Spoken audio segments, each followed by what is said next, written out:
Bene, allora siamo qui con Maria Anghileri, Presidente Nazionale Giovani Imprenditori Confindustria. Dottoressa Anghileri, vorremmo iniziare con una citazione di Steno Marcegaglia che so che a lei piace molto. Chi lavora non ha mai le mani sporche.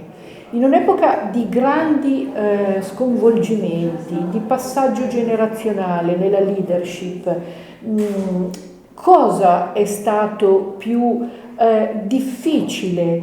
Che cosa lei ha trovato e ritiene più attuale in queste parole di Steno Marcegaglia?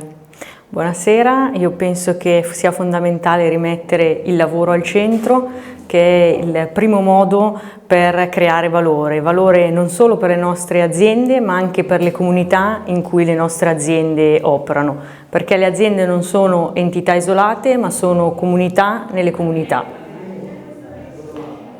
Il tema di non essere entità isolate per gli imprenditori e per le aziende in Italia è fondamentale. Quindi questo è sicuramente un obiettivo, il tema di oggi, le prospettive, l'arte di scegliere, sicuramente questo è un tema molto importante. Oggi in occasione dell'Assemblea c'è stato un passaggio di testimone nelle cariche alle guide di Confindustria Veneto Est e lei stessa è passata appunto alla presidenza dei Nazionale Giovani Imprenditori Confindustria.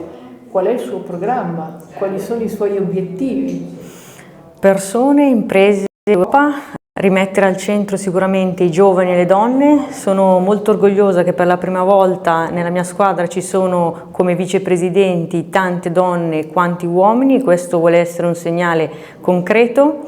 E poi l'Europa, dobbiamo sicuramente guardare anche fuori dai nostri confini nazionali e auspichiamo che il mercato europeo divenga veramente un mercato unico, perché la frammentazione non fa bene ai cittadini e non fa bene alle nostre imprese. Bene, allora grazie dottoressa Anghileri. Grazie a voi, buonasera.